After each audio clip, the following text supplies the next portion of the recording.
지난주에도 제가 설교 제목을 어떻게 잡을까 고민했고요. 오늘도 고민을 했는데 오늘은 제가 여러분이 잘 아는 제목으로 설교 제목을 잡았습니다. 옆에 사람에게 겸손히 말합시다. 이거 잘못하면 큰일 나니까. 옆에 분께 합시다. 너 자신을 알라. Know thyself. Know yourself. 이거 자칫 잘못하면 너나 잘하세요. 들을 거 아니에요. 여러분이 라오디게아 교회는 착각하고 자신들의 물질적인 풍부부요함 때문에 자신들을 제대로 보지 못했던 성도들이었습니다. 여러분, 너 자신을 알라, 이 말은 초등생들도 대학생들도 노인 어르신들도 잘 아는 말입니다. 우리가 알기를 이 말은 히랍의 철학자 소크라테스가 한 말이다라고 생각하고 그렇게 알고 있습니다. 그런데 사실 이 말은 델포이 신전, 그리스 신전에 이렇게 가로로 쓰여 있는 말인데요. 이 말은 사실 소크라테스가 지은 말이 아니고 철학자가 적어둔 말인데 이 소크라테스가 자주 이용하기 때문에 너무나 유명한 말이 되었다라고 합니다. 그렇습니다. 내 자신을 바로 알아야 우리가 행복해질 수 있고 삶을 제대로 살아가게 된다라고 봅니다. 철학에서 늘 말하는 세 가지 명제라고 할까요? 중요한 질문. 저는 철학적으로 설교하는 거 원치 않고 쉽게 설교하기 원합니다. 오늘 제가 철학 이야기하는 게 아니니까 그냥 쉽게 들어주시면 좋겠습니다. 철학에서 다루는 세 가지 굉장히 중요한 질문. 첫 번째, 나는 누구인가? 두 번째는 나는 어디에서 왔는가? 세 번째, 세상을 떠나면 과연 나는 어디로 가게 되는가? 나는 누구인가? 나는 어디에서 왔고 어디로 가는가? 이것은 굉장히 중요한 질문입니다. 자, 오늘 첫 번째 이 질문 설교의 제목인데 나는 누구인가? 나 자신을 알아야 되겠죠. 여러분, 대부분의 사람들은 내가 누구인지 알 때 내가 당면한 문제를 해결하게 되고 인생의 방향을 잘 잡고 후회 없는 인생을 살아갈 수 있다라고 믿습니다. 그래서 이 부분에 대해서 불교는 말하기를 득도했다. 득도, 도를 깨달았다. 불교에서 말하는 이 득도는 무엇으로 연결이 되냐면 열반에 이르게 된다. 깨닫는다 이거죠. 과연 사람이 깨닫게 되면 모든 문제가 해결이 될까요? 그렇지 않다라고 생각합니다. 내가 누군지 아는 것은 굉장히 중요하지만 내가 누군지 아는 것 자체로 인생의 문제가 모두 다 해결되지는 않는다라고 봅니다. 그럼에도 불구하고 하나님은 말씀하십니다. 우리가 누구인지 알면 인생의 행불행이 결정이 되고 알게 되고 궁극적으로 천국을 갈 수 있느냐 아니면 지옥을 가게 되느냐, 이 문제가 역시 나 자신이 누구인지 알 때 해결된다라고 믿기 때문입니다. 그래서 성경은 이것을 가리켜서 회개한다, 회개해야 된다, 회개하면 구원받고 천국에 가게 된다, 영생을 얻는다라고 말씀하고 있지 않습니까?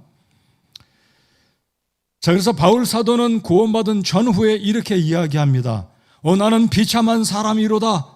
이 사망의 몸에서 누가 나를 건져내랴 라고 로마서 7장에서 구원받은 직후에 로마 교회 성도들에게 이런 간증을 했습니다. 나는 비참한 사람이다. 여러분, 바울이 사실 당대의 최고의 학문을 배운 사람이었습니다. 언어도 굉장한 다양한 언어를 했었고요. 구약에 능통했고 그의 스승은 당대 최고의 율법 박사에게서 공부한 지성인이었습니다. 오늘날로 치면 글쎄요, 박사 학위를 2개, 3개 이상 받은 굉장한 지성인이었습니다. 그럼에도 불구하고 바울은 말하기를 나는 비참한 사람이로다. 오늘 말씀을 다시 한번 보실까요? 17절 보시겠습니다. 이 라오디게아 사람들은 굉장한 물질적인 부를 누리고 있었지만 우리 주님은 이들을 바라보시고 정확하게 이들이 누구인지 말씀하시기를 내가 비참하다 말씀합니다. 내 비참함과 가련한 것과 가난한 것과 17절 중간입니다. 눈먼 것과 벌거벗은 것을 알지 못하기 때문이라. 팩트는 이들 자신이 어떤 상태에 있었는지 알지 못했습니다. Know yourself, know thyself. 알지 못했습니다. 근데 주님은 정확하게 이들이 어떤 상태에 있었는지 지금 5가지를 말씀합니다. 비참하다, 가련하다, 가난한 것과 눈먼 것과 벌거벗은 것을 알지 못하기 때문이다. 무엇 때문이다? 이것은 원인이겠죠.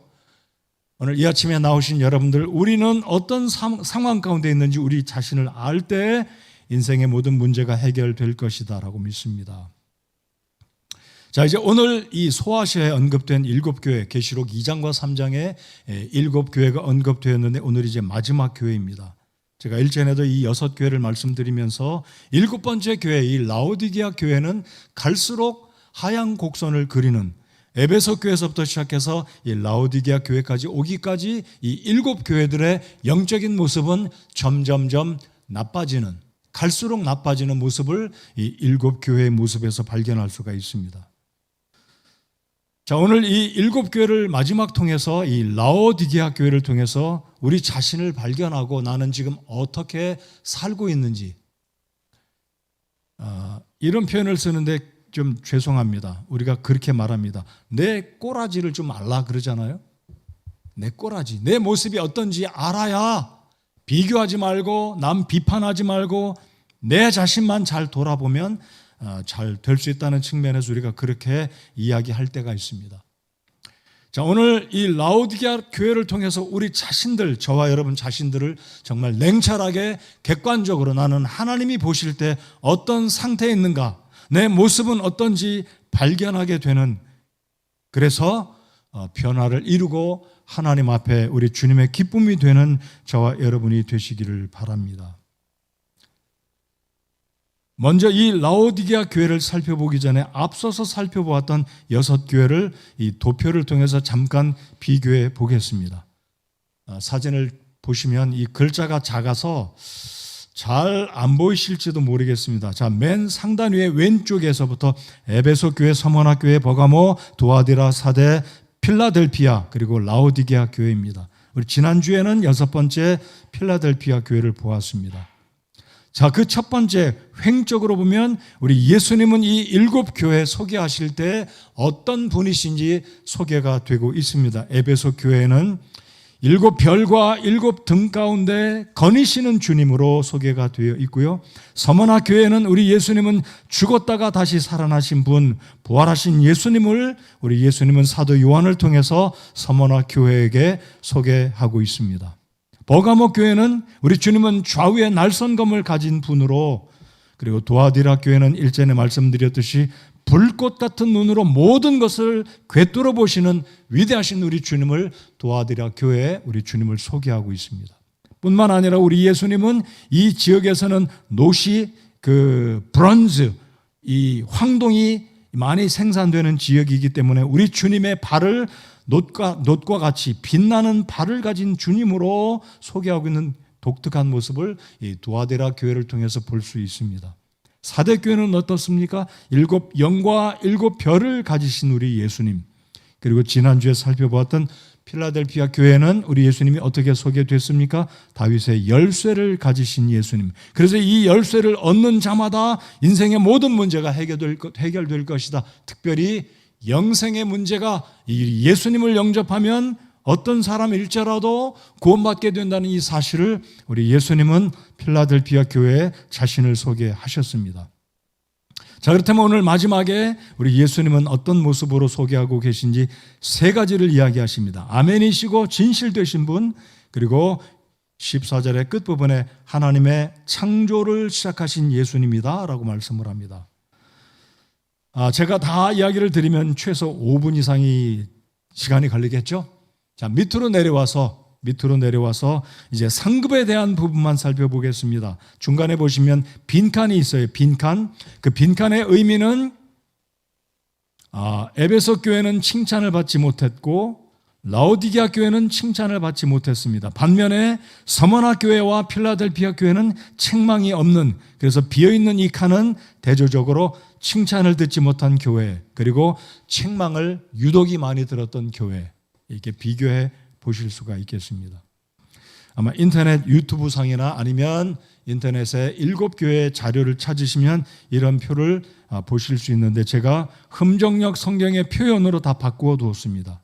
그래서 참조해 주시기 바라고요.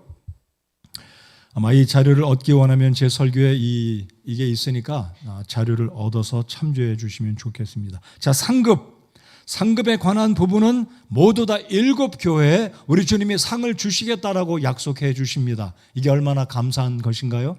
책망받은 교회도 있고 칭찬을 못 들은 교회도 있고 칭찬을 유독이 들었던 서머나 교회와 이 필라델피아 교회가 있지만 마지막 이 7개 교회 가운데 칭찬은 모두 다, 상급은 모두 다 우리 주님이 언급하셨다라는 것 굉장히 독특합니다.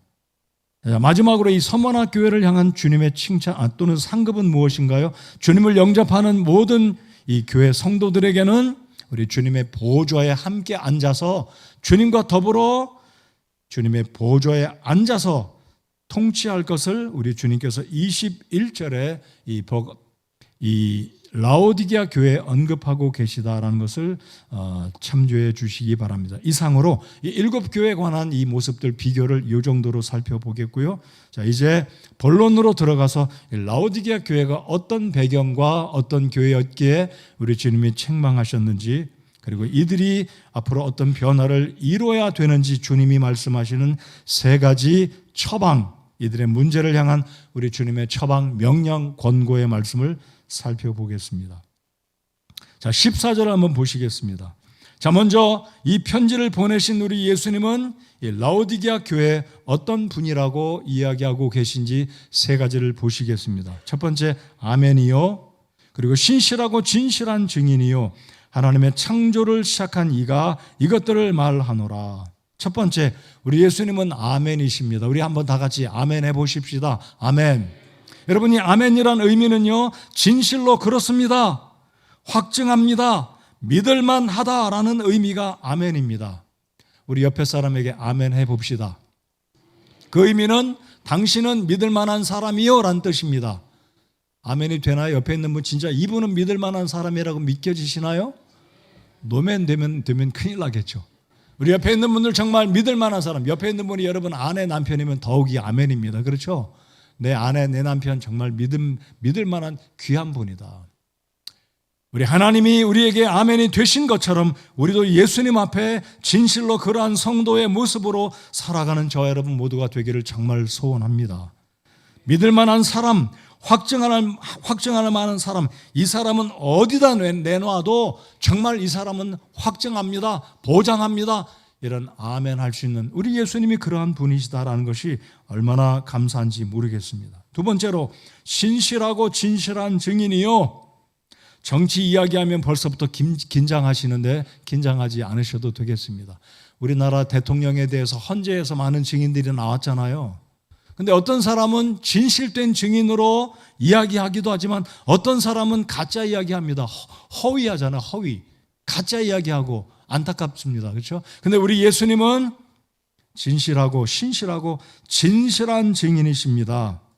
여러분, 마귀 사단이 우리를 참소할 때 우리 예수님은 우리를 변호하시기를, 우리가 예수님의 피 아래에 있을 때 이 사람은 하나님의 예수님의 공로, 예수님의 피를 의지해서 의인이 됐습니다, 저 사람은 죄가 없음을 내가 담보합니다, 내가 증인입니다라고 이야기하시는 우리의 진실한 증인이심을 믿고 감사하십시다. 예수님은 우리의 죄를 변호하시는, 성령 하나님은 우리를 변호하시는 파라클레토스, 우리를 변호해 주시고 끝까지 우리를 지켜주시는 하나님의 은혜가 예수님의 속성, 그 예수님의 이름 가운데 있다는 사실 얼마나 감사한지 모르겠습니다. 우리 예수님은 아멘이십니다. 우리 예수님은 진실한 증인이 되십니다. 세 번째, 우리 예수님은 또한 창조주이십니다.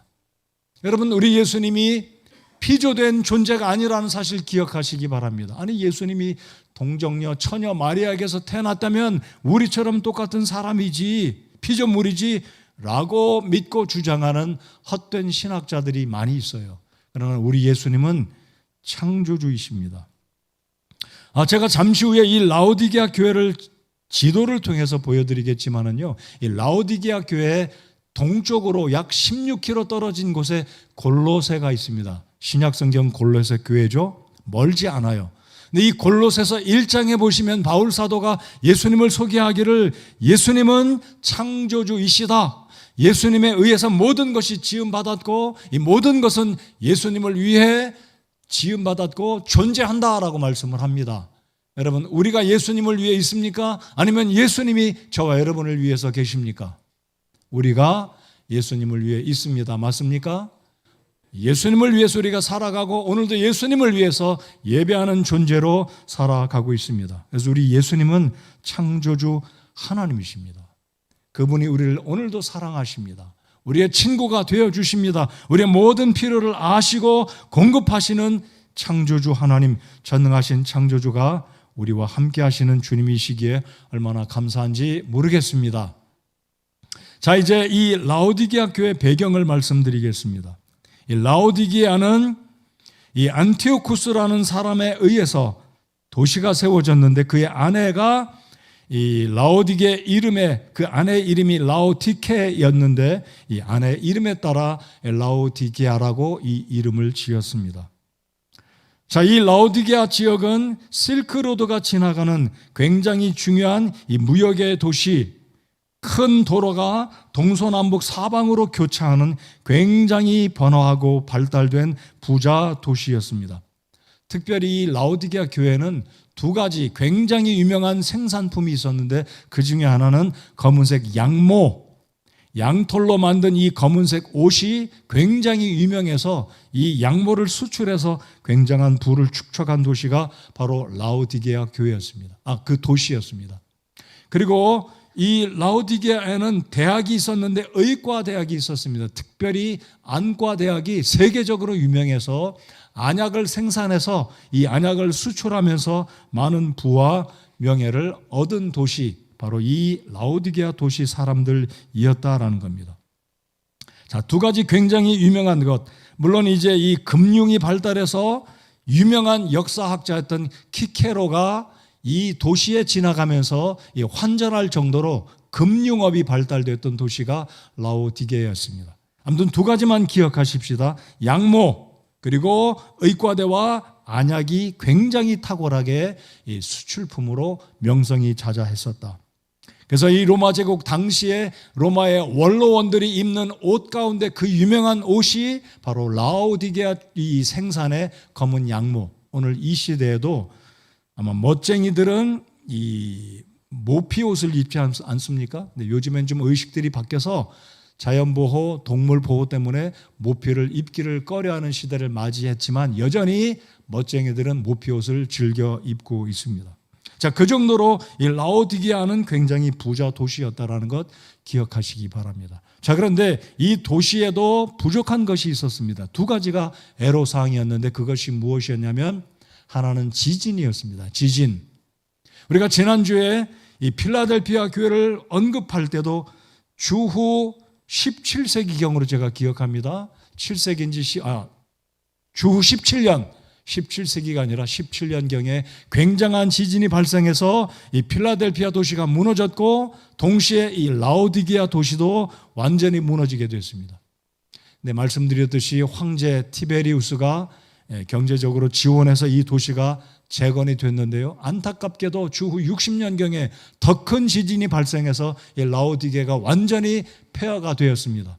완전히 무너졌어요.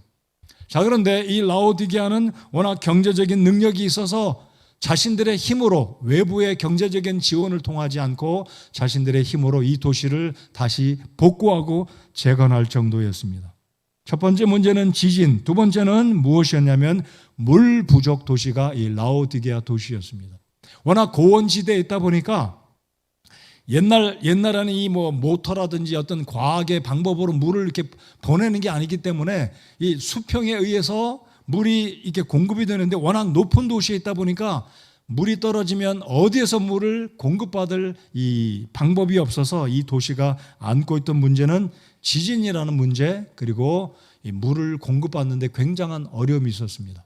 자, 그런데 이 라오디게아 교회가 소개된, 여러분 많이 들어보셨듯이 미적지근한 교회가 이 라오디게아 교회였습니다. 그 미적지근했던 원인이 무엇인지 제가 사진을 한번 보여드리겠습니다.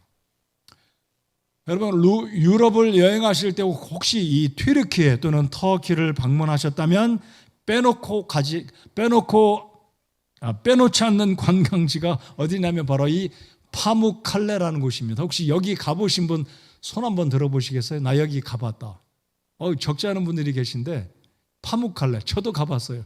우리 김명아 사모님 탁 손을 드시는데 손 들라고 하시지 않는데 또 손 드시네. 굉장히 기쁘셔. 또 드셔요 지금도. 여기 굉장히 아름답습니다. 여기 보시면 흰 눈이 내린 게 아니고요. 이게 석회 온천수기 때문에 이 석회가 이렇게 쌓입니다. 석회 온천수가 바로 이 라오디게아에서 북쪽으로 약 10km 올라가면 히에라폴리스 또는 히에라폴리스란 말은 히라보로 거룩한 도시라는 뜻인데, 자, 이 히에라볼리에 이 파무칼라라는 이곳에 온천수가 있어서 여기에서부터 10km 떨어진 이 라오디게아에 약 90cm가량의 이 수로, 이 뭐라 그럴까요? 이 통을 통해, 이 한국말이 갑자기 생각이 안 나네요. 이 송수관을 통해 물을 보내면 이 라오디게아가 물을 공급받아서 쓰게 되는데 10km를 보다 보면 이 뜨거웠던 온천수가 식어버립니다. 그러니까 식어버려가지고 미적지근한 물이 되는 겁니다. 그래서 이 파묵칼레라고 부르는데, 이 파묵칼레라는 뜻은 목화섬의 도시, 이 목화의 도시, 목화의 성. 그래서 파묵과 보시듯이 이 굉장한 언덕 위에 얼마나 석회 온천수가 이렇게 강했으면 마치 눈이 내린 듯한 모습이겠습니까? 여기가 그래서 파묵갈레 지역인데 여기에서 온천수를 10km 남쪽에 떨어진 라오디게아로 보내게 됩니다. 그리고 동남쪽으로는 이제 골로새 지역이 있는데요. 이 골로새 지역에서는 산꼭대기 눈이 녹은 물이 이제 이 라오디게아로 보내게 되는데, 그 시원한 물, 여러분 여름에 갈증이 날 때 미직지근한 물 마시는 것보다 시원한 얼음물 마시면 얼마나 속이 시원합니까? 냉수를 마시면 기운이 날 정도인데 이 냉수 또한 16km 떨어진 라오디게아로 가다 보니까 햇볕에 노출된 이 물이 미적지근하게 된 겁니다. 자, 그러니까 이 라오디게아 교회를 향해서 우리 주님이 열정이 식어버린 이 교회를 향해서 주님이 말씀하시기를, 너희들의 행위가 15절에 보시면 내가 차지도 아니하고 뜨겁지도 아니하도다. 나는 내가 차든지 뜨겁든지 하기를 원하노라 그랬습니다. 나는 내가 뜨겁든지 차든지 둘 중에 하나를 하기를 원한다. 우리 16절을 같이 한번 읽어보겠습니다. 시작. 그런즉 내가 이같이 미지근하여 차지도 아니하고 뜨겁지도 아니하므로 내가 내 입에서 너를 토하여 내리니. 저도 예전에 몰랐는데요, 이 미네랄이 잔뜩 들은 이 미네랄 온천수를 마시는데 뜨거울 때는 괜찮은데 이게 미적지근하면 이 화학적인 요소 때문에 이 몸속에서 토악질이 나온다고 합니다. 그러니까 우리 주님이 이 라오디게아 지역에 사는 사람들은 이 미적지근한 물을 마셨기 때문에 자연히 누구나 다를 것 없이 토악질이 나오는 것을 너무나 잘 아시기 때문에 너희들 내가 역겨워서 너희들 모습을 차마 두고 보지 못한다. 역겨워서 토하여 낼 정도다라고 주님이 말씀하셨을 때 이 라오디게아 사람들은 너무나 잘 알아듣는다 이거죠. 척하면 척할 정도로 우리가 지금 그렇구나. 이 상태의 의미를 우리는 잘 이해할 수가 있다라는 겁니다. 자, 그래서 이 라오디게아 지역은 굉장히 부자들이었지만 착각하고 그들의 자신의 모습을 보지 못하고 살았다라는 겁니다. 그래서 오늘 제가 설교의 제목을 어떤 설교 제목으로 할까? 여러분, 이 라오디게아 교회 설교 본문의 제목은 열정을 회복하라, 뜨겁든지 차든지 하라, 이런 제목들이 많이 있습니다. 그런데 제가 고민하면서 내 자신을 알라, 너 자신을 알라라고 설교 제목을 잡았습니다. 자, 17절 눈으로 다시 한번 보시기 바랍니다. 이는 내가 이르기를 나는 부자라 내가 재산을 불렸으며 아무것도 부족한 것이 없다 하면서 내 비참한 것과, 자, 이들이 스스로 말하기를 나는 부자라 부족한 것이 없다라고 말합니다. 아무것도 부족한 것이 없다. 혹시 여러분 가운데 이런 생각하고 계신가요? 우리 성도들 가운데 나는 정말 부자기 때문에 부족한 것이 없다. 차도 좋고 아파트도 좋고 은행에 많은 돈도 있고 또 사업도 잘 되고 누구 하나 나 어떻게 할 수 있는 그런 상황이 아니다라고 생각하는 분이 계시다면 모르겠습니다. 그것이 진짜 복인지 아무튼 하나님의 은혜인 줄 믿고 감사하시기 바랍니다. 그러나 제가 볼 때는 저희 교회 성도님들 가운데 이런 고백할 수 있는 성도는 과연 거의 없다고 생각합니다. 근데 이 교회는요, 상당수의 이 라오디게아 지역의 사람들은 이렇게 말합니다. 아무것도 부족한 것이 없다. 나는 부자다. 그러나 주님이 보실 때 이들은 어떻습니까? 정반대였습니다. 내 비참한 것과 가련한 것과, 여기서 가련하다는 표현은 제가 9시 설교 때도 그렇게 말했습니다. 우리가 누군가 미워하는 사람에게 나 너 꼴 보기 싫다, 나 진짜 너 역겹다라고 말하지만 너 진짜 가련하다, 이 표현은요 굉장히 무서운 표현입니다. 너 진짜 가련하다, 이 말은 굉장히 상대방을 모욕 주는 말이다라고 생각합니다. 가련한 사람.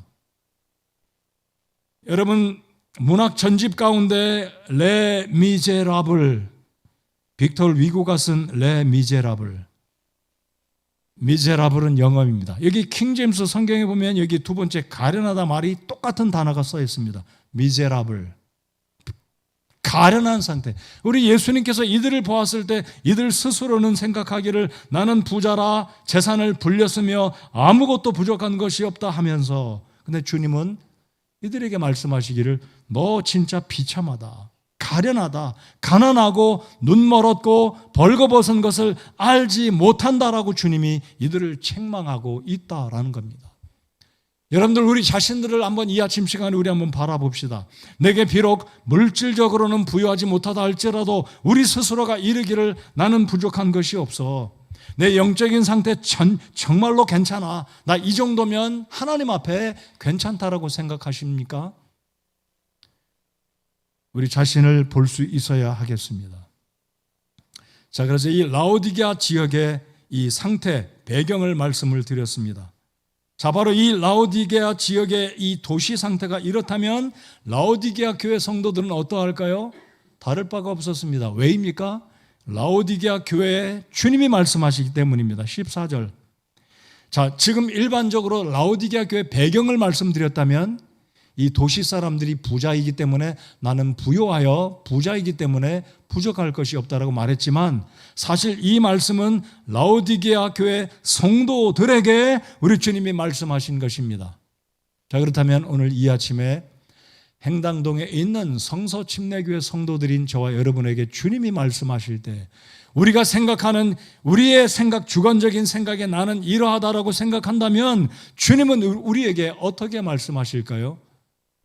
여러분, 이 라오디게아 교회는 2000년 전에 주후 1세기 말예배에 이들에게만 주님이 말씀하신 것이 아니라 이 교회를 통해서 오늘 21세기, 20세기가 지나가고 있는 이 시기에 저와 여러분에게 주님이 주시는 말씀인 것입니다.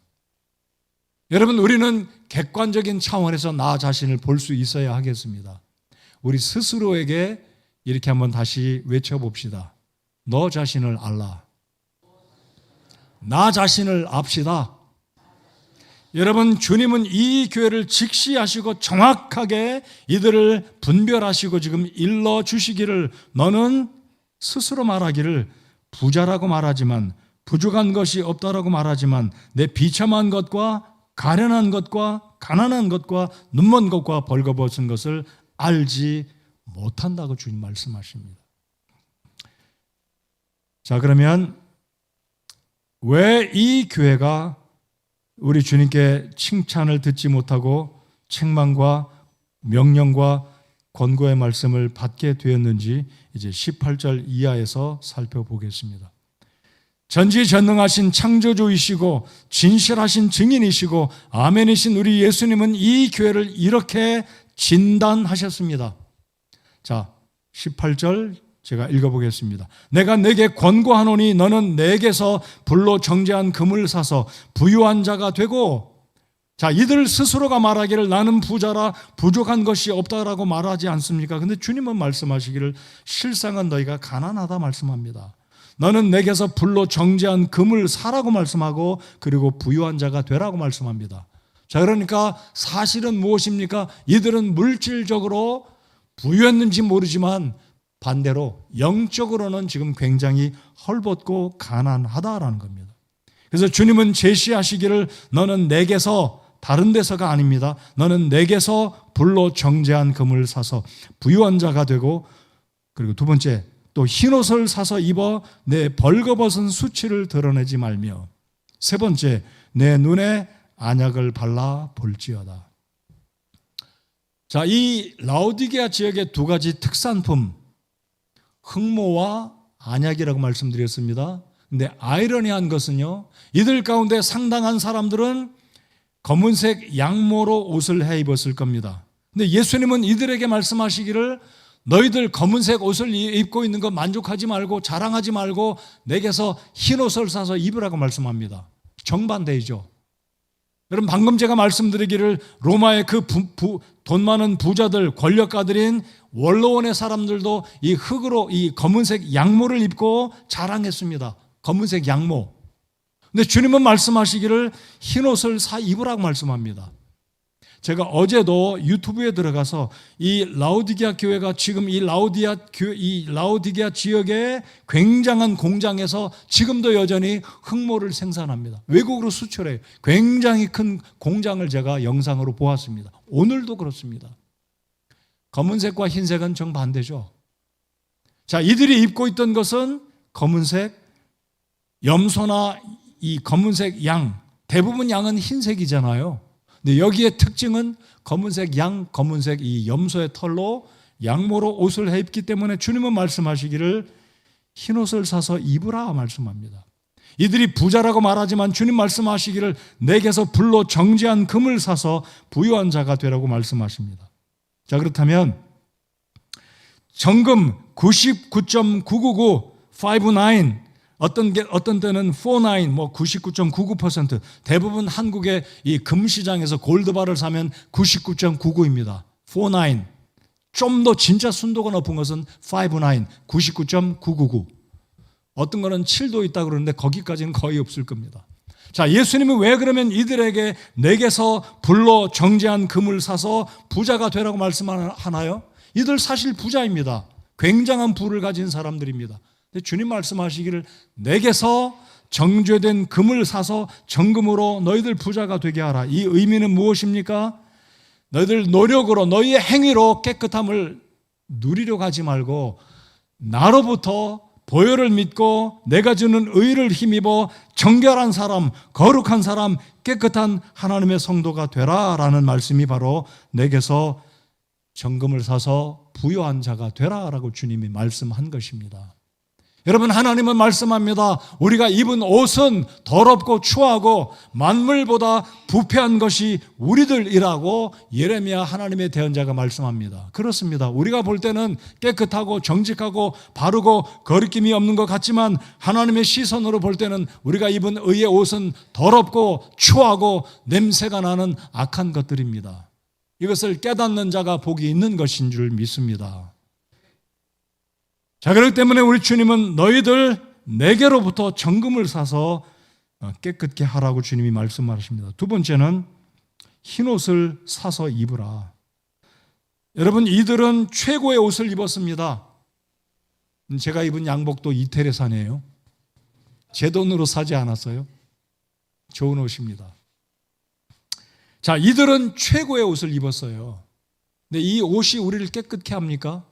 이 옷이 우리를 조금 폼나게 할 수 있지만 하나님 앞에서는 우리의 더러운 추한 모습 때문에 아무도 하나님 앞에 우리의 노력으로 사람의 어떤 행위로 하나님 앞에 나아갈 수 없음을 우리는 인정할 수밖에 없습니다. 맞습니까? 그렇습니다. 그래서 우리 주님은 내게서 흰 옷을 사서 입으라. 결국 예수 그리스도의 보혈만이 우리의 추한 것을 가려줄 수 있기 때문에 우리 주님은 이들에게 양모가 아니라 더더욱이 대조가 되는 검은색 옷이 아니라 우리 주님 앞에 흰 옷을 입으라고 주님이 말씀하십니다. 흰 옷이란 우리 주님의 의를 힘입어 구원받은 상태. 그러니까 이 라오디게아 교회에 있는 이 대부분의 사람들은 아직도 구원받지 않았다라고 볼 수 있는 것입니다. 왜냐하면 이들은 흰 옷을 입고 있지 않기 때문입니다. 여러분, 기억나십니까? 우리 주님께서 비유로 말씀하실 때 어떤 잔치에 많은 사람들이 잔치에 초대받고 와 있는데 우리 주인이 보니까 예복을 입지 않았어요. 예복을 입지 않은 사람을 향해서 주인이 노를 바라고 종들에게 말하기를 이들을 내쫓으라 라고 주님 말씀하십니다. 왜요? 흰옷을 안 입었기 때문에. 여러분, 주님이 오시는 그날에 흰옷 입지 않은 의의 옷을 입지 않은 사람들은 천국에 들어가지 못할 것을 우리는 믿습니다. 여러분, 흰옷 입으셨습니까? 의의 옷 입으셨습니까? 이 의의 옷은 돈을 주고 살 수 없고 노력으로 얻어지는 것이 아니고 교회 직분으로 얻어지는 것이 아니라 예수 그리스도를 믿을 때 하나님께서 주시는 값없이 주시는 의인 줄을 믿습니다. 그래서 주님은 이들에게 말하기를 검은 옷이 아니라 흰 옷을 입으라. 이해가 되어지십니까? 자, 세 번째로 안약을 사서 바르라고 주님이 말씀하십니다. 이들은 소경이었습니다. 본다고 하지만 그 라오디게 특산품 당대 최고의 안약을 발랐지만 사용했지만 이들은 여전히 눈이 멀어 있었습니다. 볼 수 없었습니다. 우리 예수님께서 이런 비유 말씀하시지 않습니까? 요한복음에 보면 날 때부터 소경된 자가 고침을 받았을 때 사람들이 이상하게 생각합니다. 아니, 저 사람이 날 때부터 소경이었는데 어찌 저 사람이 볼 수 있게 되느냐? 이 사람을 누가 고쳤느냐? 그 사람에게 물어보면 알겠다. 자, 내용을 줄여서 말씀드리면 예수님이 바리새인들에게 묻습니다. 당신들은 보느냐? 너희들은 보느냐? 그럴 때 그들이 대답하기를 우리는 날 때부터 소경이 아니기 때문에 당연히 보지요. 봅니다. 주님이 뭐라고 말씀합니까? 너희가 본다고 하니까 너희는 아직도 소경이다라고 말씀합니다. 그리고 소경된 사람은 예수님의 은혜를 힘입어서 볼 수 있게 되었습니다. 여러분, 이것은 영적인 교훈입니다. 내가 눈이 떠져서 볼 수 있다고 말하는 이 라오디게아 사람들은 볼 수 없었습니다. 왜입니까? 그 이유 중에 하나를 보면 20절을 같이 한번 읽어보겠습니다. 20절. 자, 20절 읽겠습니다. 시작. 보라, 내가 문에 서서 두드리노니 누구든지 내 음성을 듣고 문을 열면 내가 그에게로 들어가 그와 함께 만찬을 먹고 그는 나와 함께 먹으리라. 20절을 보면 이 라오디게아 교회의 상당수는 예수님을 마음속에 영접하지 않은 자들이다라는 겁니다. 예수님이 문 밖에 서 있습니다. 교회는 다니고 있지만 예수님이 그들의 심령 속에 들어가 계신 적이 없기 때문에 여전히 예수님은 그들의 마음 바깥에 계시고 문을 두드리고 계신다는 의미는 이들과 예수님은 여전히 관계가 없다라는 겁니다. 다시 말씀드리면 구원받지 않은 자들입니다. 볼 수 없는 자들입니다. 영적으로 소경된 자들이었습니다. 오늘 이 아침에 주님 앞에 나와 예배하시는 여러분들의 눈은 볼 수 있지만 영적으로 하나님의 나라를 볼 수 있는 영적인 믿음의 시각이 있으신지요? 예수님이 우리 눈에 보이지 않지만 예수님은 부활하신 나의 주님이라고 믿고 계신가요? 사실 우리 그리스도인들 구원받은 사람들도 실제적으로 이 문자적으로 천국을 볼 수 있거나 지옥이 보이거나 사랑하는 우리 예수님이 보이거나 그렇지 않습니다. 그렇게 못합니다. 그러나 우리가 구원받은 우리들은 영적으로 하나님의 나라를 볼 수 있고 볼 수 있어야 하며 성경을 읽으면 이 진리의 말씀이 이해가 되어지고 진리의 말씀이 보여지고 천국에 이르는 길은 하나밖에 없다는 것이 보여지는 줄을 믿습니다. 예수님은 여러분에게 어떤 분이신가요? 아직도 예수님이 여러분에게는 구원의 길이요 진리요 생명이 아니라면 여러분은 여전히 길을 발견하지 못한 영적인 소경이다라는 겁니다. 그래서 우리 주님은 이 라오디게아 성도들에게 부자라고 말하는 이들에게 너희들은 여전히 가난하기 때문에 내게서 불로 정제한 금을 사서 부유한 자가 되고 흰옷을 사서 의의 신분을 얻으라고 말씀하고 있고 눈약을 사서 발라 볼 수 있도록 하라고 주님이 이들에게 진단을 내리시고 명령하시고 권고하고 계신 것입니다. 자, 이사야 64장 6절 말씀을 같이 한번 읽고 그 다음으로 한번 가보겠습니다. 자, 이사야 64장 6절. 여러분이 구원받으셨다면 감사한 마음으로 읽고요. 아직 구원받지 않으셨다면 내가 바로 이런 사람이구나. 내가 입은 옷은 누더기 옷과 같구나라고 생각하면서 이 말씀을 읽어보시기 바랍니다. 자, 읽겠습니다. 시작.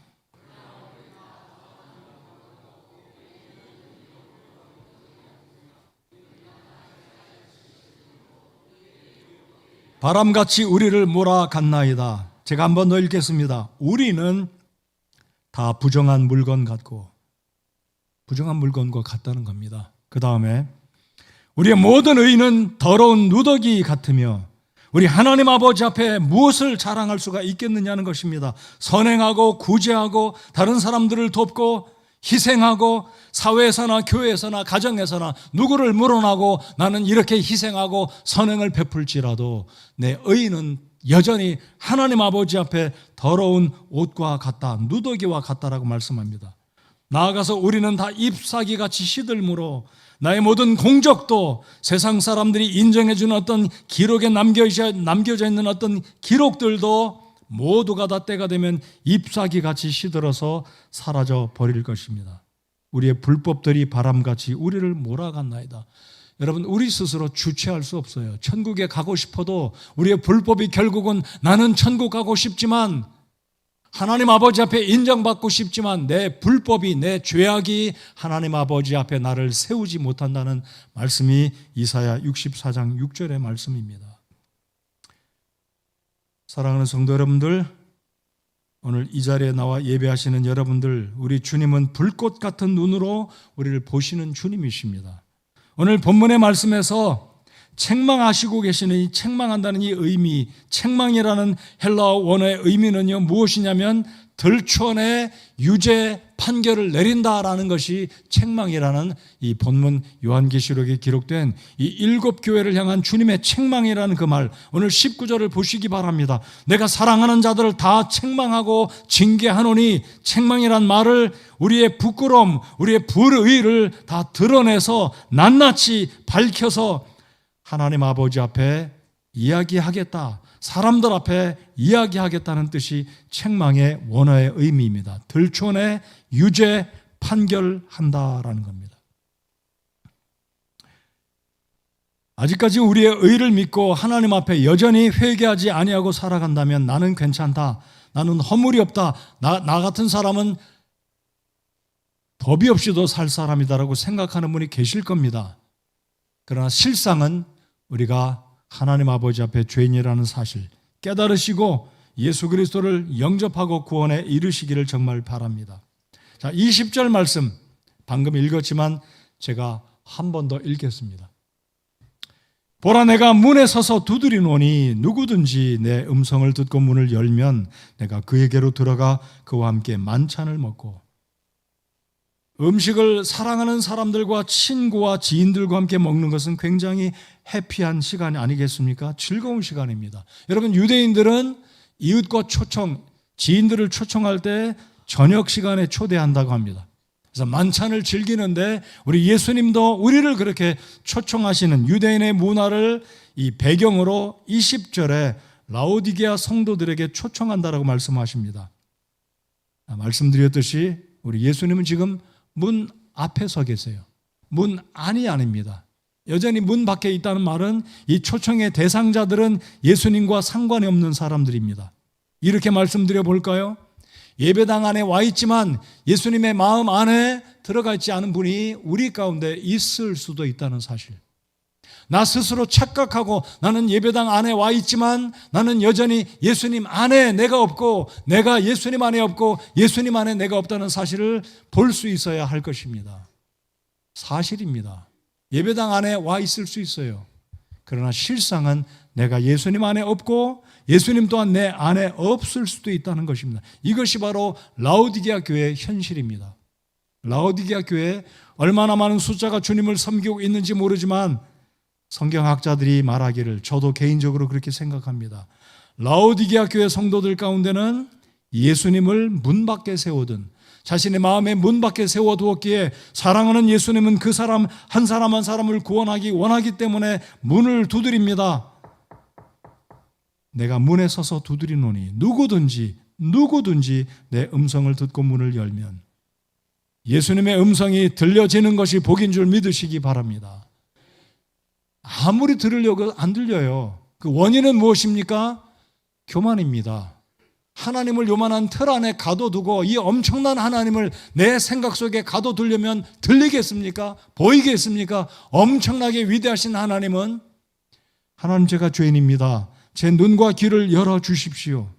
언젠가 때가 되면 그런 겸손한 마음으로 하나님께 기도하는 심령은 주께서 순식간에 그의 눈과 귀를 열어줄 때가 올 것이라고 저는 믿습니다. 오늘 이 말씀을 이제 마무리 짓겠습니다.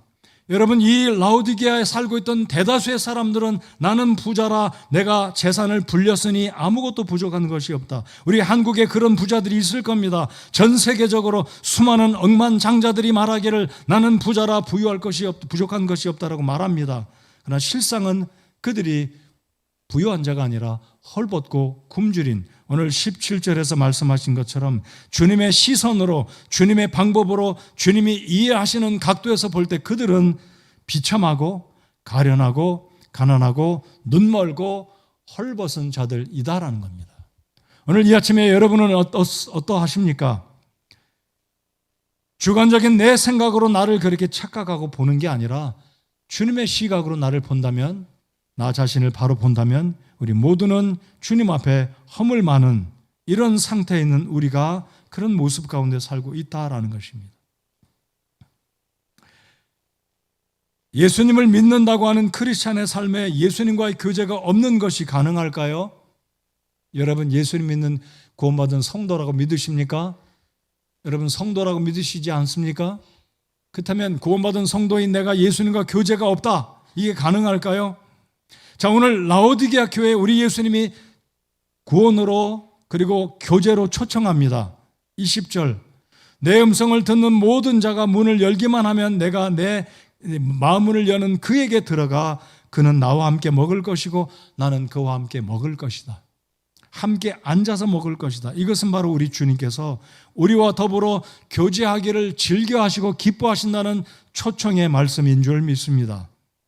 아직까지 예수님을 영접하지 않으신 분이 계시다면 지금도 예수님은 초청하고 계십니다. 여러분의 마음을 두드리십니다. 문을 열고 나를 받아들이면 우리 주님이 기꺼이 흔쾌하게, 여기 말씀하시지 않습니까? 누구든지 남녀노소를 물어나고 어떤 문제든지 물어나고 우리 주님이 들어가서 교제해 주시고 우리를 구원해 주시겠다고 말씀하십니다. 말씀의 결론을 맺겠습니다. 여러분의 주님과의 교제는 지금 어떤 상태에 있습니까? 10점이 만점이라면 여러분 스스로 점수를 매겨보시기 바랍니다. 나는 예수님과 지금 이 정도 교제 상태, 예배하는 생활, 기도하는 생활, 전도하는 생활, 드림의 생활, 헌신하고 봉사하는 생활, 이 모든 것이 주님과의 교제라고 볼 때 나의 주님과의 교제의 점수는 10점 만점에서 몇 점에 이르르고 있다고 생각하십니까? 부족하다면 오늘 주님 앞에 우리 주님의 처방을 받으시기 바랍니다. 금으로 부유하게 만들고 흰옷을 사서 입고 안약을 사서 발라서 내 실체를 보고 주님 앞에 부족함과 허물을 토로하고 용서를 구하고 회개하고 변화하여서 예수님과 더불어 가까이 교제 나누며 우리 주님을 기쁘시게 하는 성도로서 살아가는 저와 여러분 모두가 되시기 바랍니다. 여러분, 오늘 카페에서 커피 드셨습니까? 이런 분은 10명 중에 한 분도 재밌게 표현하겠습니다. 있을랑말랑 없을 거예요. 시원한 커피든지 따뜻한 커피든지 둘 중에 하나예요. 미적지근한 커피 원하는 사람 아무도 없습니다. 여러분, 우리 주님이 우리를 보실 때 뜨겁지도 않고 차갑지도 않고 중간에 미적지근한 사람이 있다면 오늘 주님 말씀에 우리 주님이 말씀하시기를 책망하고 계시고 징계를 우리 주님이 하고 계신다면 19절 말씀처럼 그런즉 열심을 내고 회개해야 합니다. 열심 냅시다. 회개하십시다. 이것이 우리 주님 앞에 우리가 보여야 할 태도, 우리 주님 앞에 보여야 할 우리의 순종이다라는 것입니다. 이미 우리는 구원받았습니다. 황금을 얻었습니다. 흰옷을 입었습니다. 그렇다면 세 번째, 나의 실체적인 모습을 보지 못하는 착각 속에 꿈꾸고 살고 있다면 너 자신을 알라라는 오늘 주님의 말씀을 통해 우리 자신들을 보고 안약을 사서 발라 나의 실체를 보고 변화받고 회개하고 주님을 기쁘시게 하는 우리 성서 침례교회와 저와 여러분 모두가 되어야 하겠습니다. 자, 21절 다 같이 읽겠습니다. 자, 우리 주님께서 어떤 상급과 축복을 주시는지 놀라운 말씀입니다. 21절 다 같이 읽겠습니다. 시작. 이기는 자에게는 나 역시 이긴 뒤에 내 아버지와 함께 그분의 왕좌에 앉는 것 같이 나와 함께 내 왕좌에 앉는 것을 내가 허락하리라. 아멘. 이 말씀 믿겨지나요? 이게 진짜 믿겨지는 말씀인가요? 아니, 어떻게 이 일이 가능합니까? 우리 예수님이 이미 이기셨습니다. 부활하신 예수님, 승리하신 예수님은 성부 하나님과 함께 하늘의 보좌에 앉아 계십니다. 자, 그런데 주님 말씀하시기를 내가 성부 하나님과 함께 앉게 된 것 같이 나와 함께 내 왕좌에 앉는 것을 내가 허락하리라. 여러분에게 허락하신다는 말씀입니다. 믿으십니까? 저와 여러분에게 허락하신다는 거예요. 우리 예수님이 천년왕국을 이 땅에 세우실 때 우리 예수님께서 불신자들을, 유대인들을, 불신자들을, 구원받은 예수님의 제자들, 예수님의 교회가 세상을 통치할 것을 주님이 분명히 요한계시록 19장에도 말씀하고 있습니다. 이 축복을 누리시려면 22절, 그 있는 자는 성령께서 교회들에게 말씀하시는 것을 들을지어다. 들을지어다. 아멘 하시기 바랍니다. 이 복들을 누리는 저와 여러분들 되시기 바랍니다. 이제 오늘로서 2장 3장에 있는 7교회의 말씀을 모두 마쳤습니다. 이 말씀처럼 순종하고 우리 주님께 칭찬 듣고 예수님 오실 때 착하고 충성된 종아라고 칭찬 듣는 우리 교회와 모든 성도 여러분들, 그리고 제가 되기를 원합니다.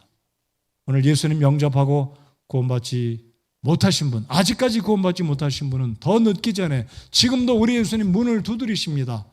우리 예수님 영접하고 구원받기 바랍니다. 우리 다 같이 일어나서 찬송하겠습니다.